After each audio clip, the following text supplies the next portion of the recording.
everybody, welcome back. I'm so glad that you're back. And we just want to, this thing is just moving along real good, and at least we're having a good time discussing it. I really trust that you're having a good time listening to these podcasts and taking something from it. You know, write in the comments.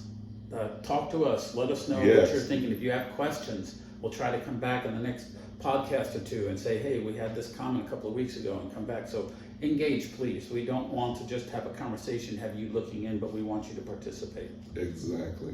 And I want to talk a little bit about the love conversation and how coming up through my Christian teachings, that there were other people with other faiths and other beliefs, but they didn't believe exactly like Christians. We may have referred to them as pagan, heathens, and other terminologies that we had in our church. I don't know what happened at your church, but we would have those kind of terminologies for anybody outside of Christianity. Right. And We're in, they're out. Yeah. That makes us good, and they're evil. And we're the right ones. I'm They're the wrong absolutely. ones. Yeah. I know the truth, and they don't. They don't know. Boy, do I feel good about me. Yes, yes, all those heathens. And I discovered this prayer in this book, and it's from the Toltec tribe. Okay. They're older than the Aztecs. Wow. Which is absolutely non-Christian. Sure. Okay. Sure. And it's a story, but that and a prayer, and I'd like to read that. Maybe we can discuss that a little bit at the beginning here, and hopefully this will be a blessing to you. Yeah. And if I'm stumbling over the reading, forgive me, but I'll do the best that I can. Here's a little prayer of love. Is the title. We are going to share a beautiful dream together, a dream that you will love to have all of the time. In this dream, you are in the middle of a beautiful, warm, sunny day. You hear the birds, the wind, a little river.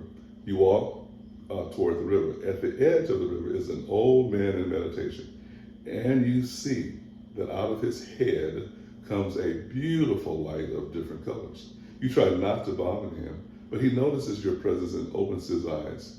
He has the kind of eyes that are full of love and a big smile. You ask him how he is able to radiate all that beautiful light. You ask him if he can teach you to do what he is doing. He replies that many, many years ago, he asked the same question of his teacher. The old man begins to tell you his story. My teacher opened his chest and took out his heart, and he took a beautiful flame from his heart. Then he opened my chest, opened my heart, and he put that little flame inside of it. He put my heart back in my chest, and as soon as my heart was inside of me, I felt intense love, because the flame he put in my heart was his own love. The flame grew in my heart and became a big, big fire, a fire that doesn't burn, but purifies everything that it touches. And that fire touched each one of the cells of my body, and the cells of my body loved me back. I became one with my body, but my love grew even more. That fire touched every emotion of my mind, and all the emotions transformed into a strong and intense love. And I loved myself completely and unconditionally. But the fire kept burning, and I had the need to share my love. I decided to put a little piece of my love in every tree, and the trees loved me back. And I became one with the trees, but my love did not stop. It grew more. I put a piece of love in every flower, in the grass, in the earth, and they loved me back, and they became one. And my love grew more and more to love every animal in the world. They responded to my love, and they loved me back, and we became one. But my love kept growing and growing. I put a piece of my love in every crystal, in every stone in the ground, in the dirt, in the metals, and they loved me back. And I became one with the earth. And then I decided to put my love in the water, in the oceans, in the rivers, in the rain, in the snow. And they loved me back, and we became one. And still my love grew more and more. I decided to give my love to the air, to the wind. I felt a strong community with the earth, with the wind, with the oceans, with nature. And my love grew and grew. I turned my head to the sky, to the sun, to the stars, and put a little piece of my love in every star, in the moon, in the sun. And they loved me back. And I became one with the moon, and the sun, and the stars. And my love kept growing and growing. I put a little piece of my love in every human, and I became one with the whole humanity. Wherever I go, whoever I meet, I see myself in their eyes because I am a part of everything because of love. Wow. I thought that is like give, love, and it's going to come back to you a good measure. Giving is getting to the flow, and it's remaining love, and it's transforming everything into that love. And instead of being something different, everything and everyone becomes one, and everything and everyone becomes a blessing. I just have to share that with you. So somebody may be watching this, but how do you love people that do bad things then? How do you not address that? You don't address it. Okay. You just don't address it. Because if I'm doing bad things, that's my cry for help. That's because I don't have an alternative to, respond to. No one has showed me any other behavior besides this behavior that gets some type of result that I'm after. So if someone greater and smarter than me helps me see an alternative, which is love, which is the alternative, which is a lot more better and a lot peaceful. Now, some people will accept that, some people won't, but you always give them a choice because you taught me that love always gives you a choice. Correct. So you offer them a choice, and they are going to be benefactors of whatever choice they choose. And I like the idea that sometimes doing these bad things is a cry for help. They may not perceive it consciously.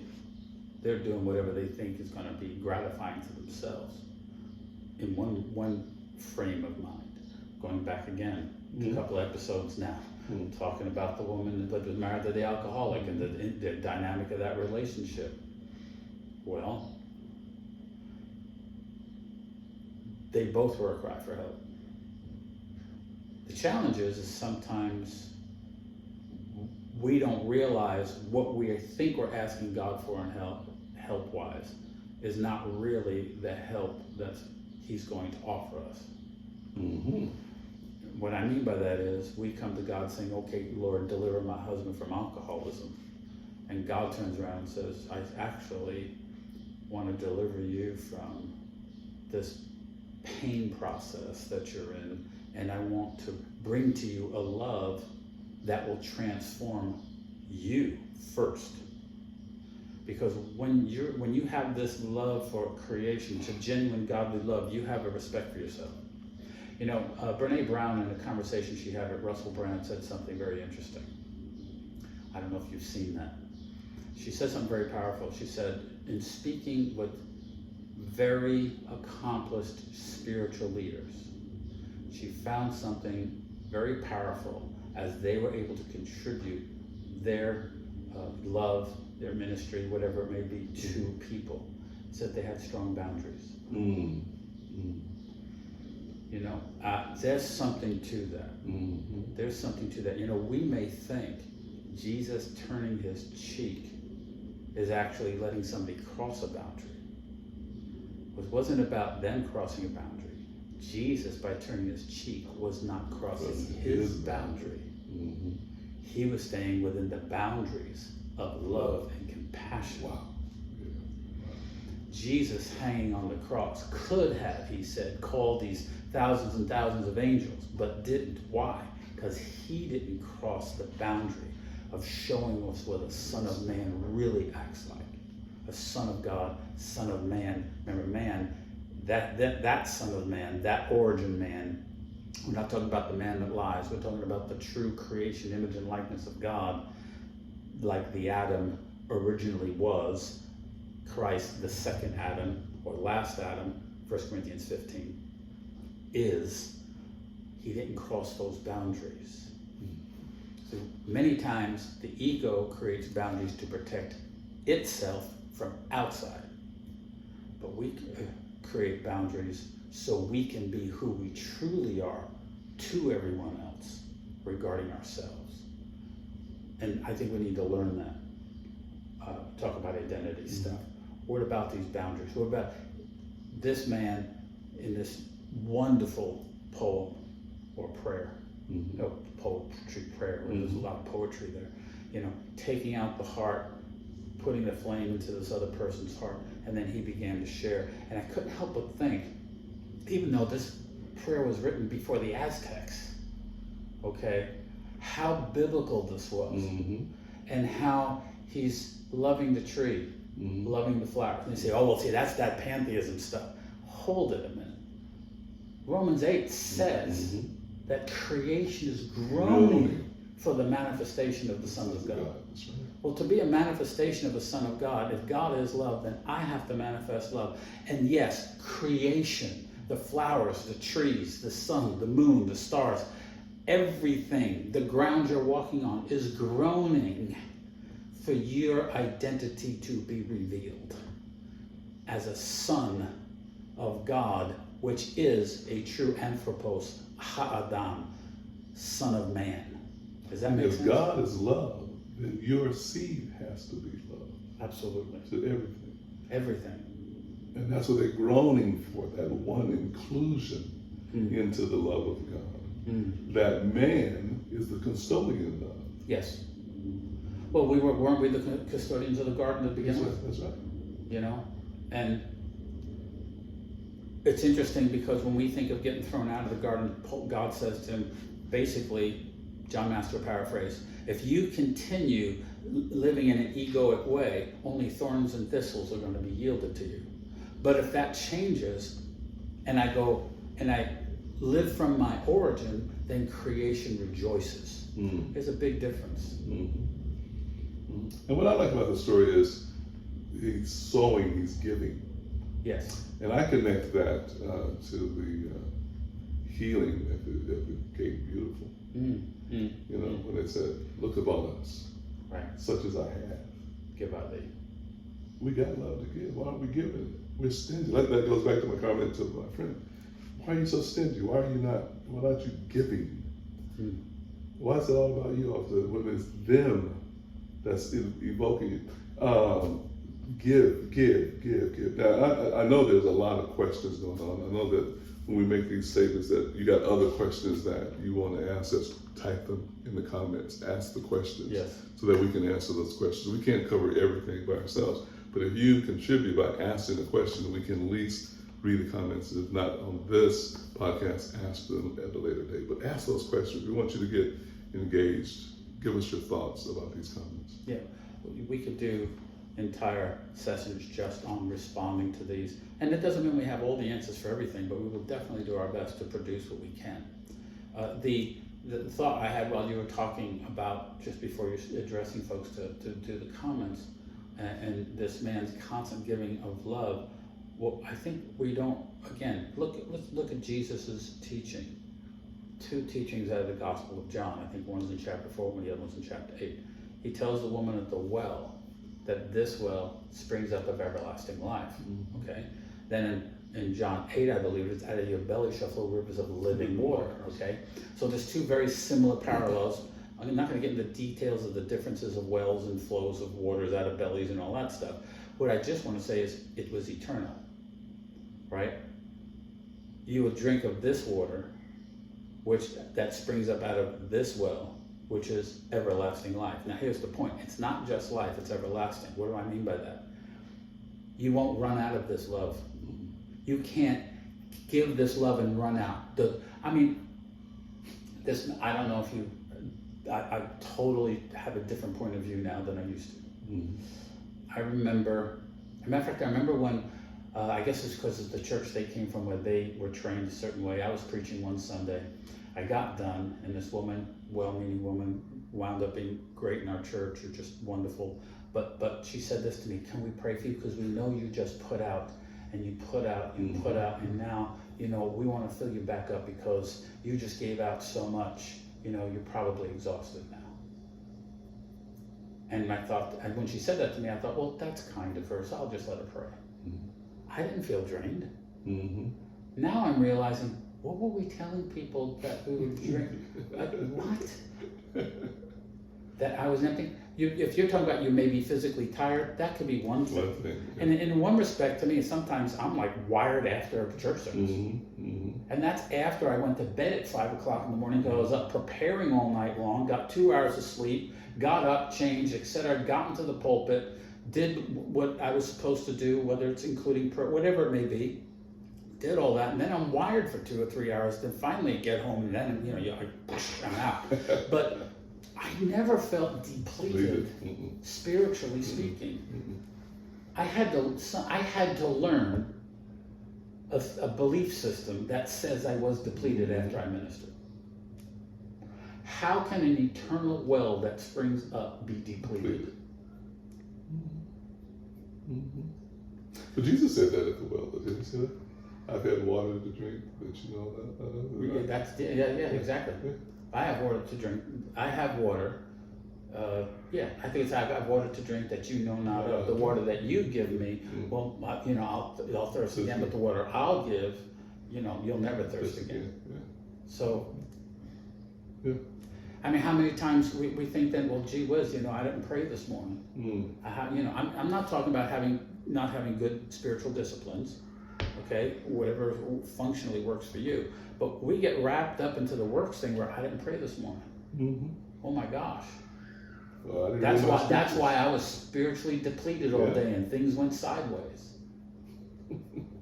Wait a minute. That's actually not true. Because in my view, when we become conscious, the observer is truly in a state of observation and empowering. See, there's one thing about your thoughts going through your mind that you observe. There's another thing about empowering thoughts that you should think from that observer. Those thoughts would be love, joy, peace, long-suffering, gentleness, goodness, meekness, faith, temperance, self-control. All right, those are thoughts I'm now creating from that well, as opposed to just having a consciousness, or a thought life around me that I'm picking and choosing from. I don't think Jesus had a stream of consciousness going through him that he was constantly fighting against over and over again, as much as the level of conscious awareness. Sounds all new agey, but who cares? Let's just use the vocabulary that works. The level of awareness he had of who he was, who his father was, and who they were together. If you've seen me, you've seen the Father kind of stuff. That level defined for him how he spoke, what he did, and how he responded. Could you say, or would you say, that Paul was hitting on something when he says, think on these things, which means when you're thinking on something willfully. Philippians, think of these things, a good report, etc., etc. Okay, yeah. That he's actually inviting us into volition. Because every thought that goes through your head is not your thought. Right. And thinking the way that we think, I was just thinking about you, I'm thinking about this, or this thing crossed my mind, as though we're in control, and it's really egoic. And I think it was Tully that says, to say I'm thinking is like to say I digest, or that I circulate my blood. Right. It just happens. Your mind just happens. That is the faithfulness of your ego. It's just going to constantly keep you asleep by having all these thoughts that you can't actually. Yeah, Rabbi Ira Kaplan would call, I believe he called it the pink noise. Yeah, or the white noise. It's the static. The thoughts are the static of your mind, the veil of your mind, the static of your mind, in a sense, that prevents us from seeing beyond the veil, seeing our true self. Because we're so invested in the static, thinking that's what being alive is, when actually what is behind it, our true self, the one that is one with God, the greater one. Again, the greater is he that is in me. And I believe that he, based on how those verses are written, is not talking about God who is out there that now is in here, but actually the greater is he that is in you, is the me.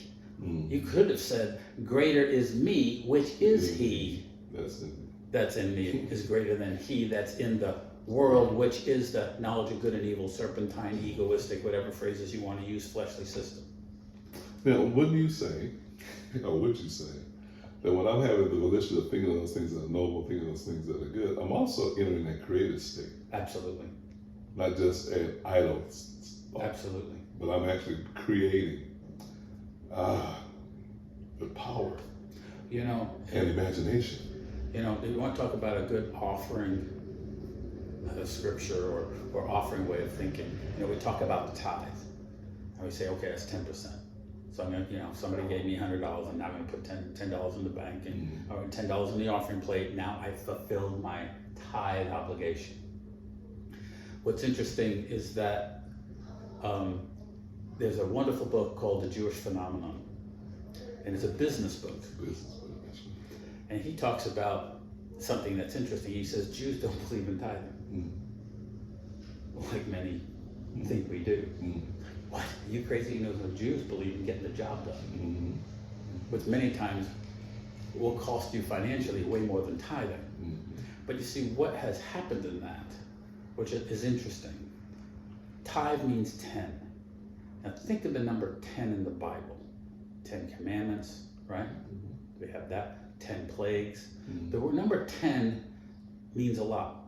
Most importantly, the first time we see 10 show up is the 10. There's 10 of them. I know that we say there's 7 days, but there's 10 statements of creation in Genesis 1. Then we see, for example, Abraham, who's the patriarch of all of us, right, is the 10 trials of Abraham. I'm going to suggest to you what a real tithe is the choice between my egoic life or my creative life. That either I'm going to, and yes, you can even practice that if you think about it when it comes time to give. And I mean financially at church, putting it in the offering basket, or helping somebody that's in need. Anything not limited to money, but money's just a good thing to point to, because that's something we all have an issue with in some way or another. But it's like this: when the offering plate comes around, it's like, okay, what do we really need to do to get the job done? Because now, when I'm in that mindset, I'm releasing the 10 statements of creation, if you will. I am operating in creative power at that point. The thing is, if the ego's there, then the number 10, I'm going to be into 10 trials of Abraham, in a sense. So giving is going to maybe a trial to your ego, but it's a creative force that releases the reality of who you are as in God to humanity, the creative power of God. So I've just thrown that in there based on what you just said. And that was, I thought that the next podcast would talk about abundance, but you jumped ahead of me. Well, there you go. Well, we're getting close to the end of this one, so we may talk about abundance. Because well, on the very simple, you said it. When I was thinking, you said it. So I'm trying to recover from the shock of you just stealing my thought. Anyway, we're one. There you go.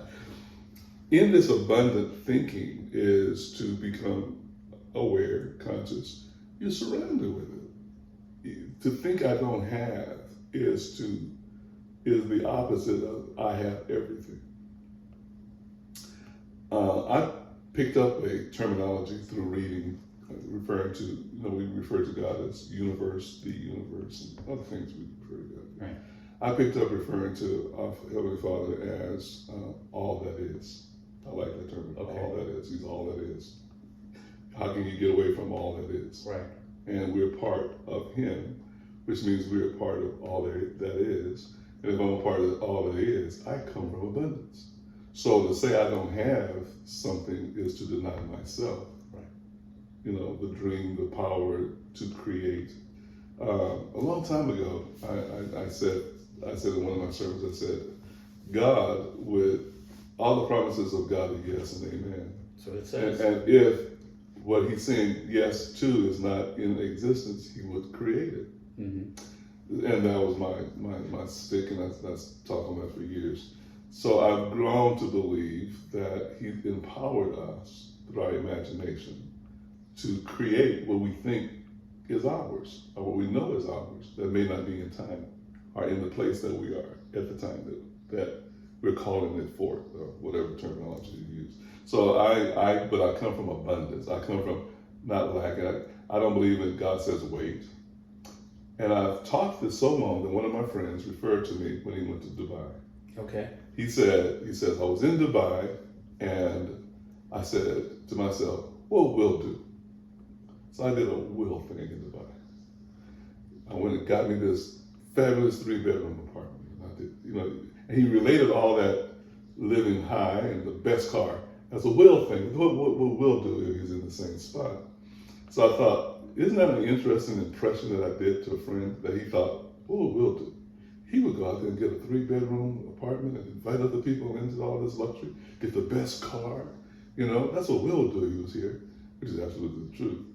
But because I come from a place of abundance, when people know you that way, life knows you that way as well, and life opens up and buds for you that way. If you're known as a miser, life is going to relate to you as a miser. If you know and you think of yourself as being scarce and, man, take 2 steps forward and knock back 3 steps, life will respond to you that way. We are the creative power for either wealth or abundance, based on how we think. Absolutely. Yeah, and I think that we're going to finish this next podcast. Next podcast. Okay, sounds good. Well, guys, thank you so much for joining with us today. Reminder, write in the chat below. Let us know what you're thinking. Have any questions, that's fine. Some of this may sound really foreign to some because it's really in a different space. I'd like to call it the space of the tree of life as opposed to the right, wrong, good, and evil legalistic stuff or penal substitution and all that stuff. It comes from just a constant well of life. So with that, when you think of Jesus, remember this: he was not an example for you, he was an example of you. Full stop. Amen. Amen. God got plans for your life. None of those plans include defeat.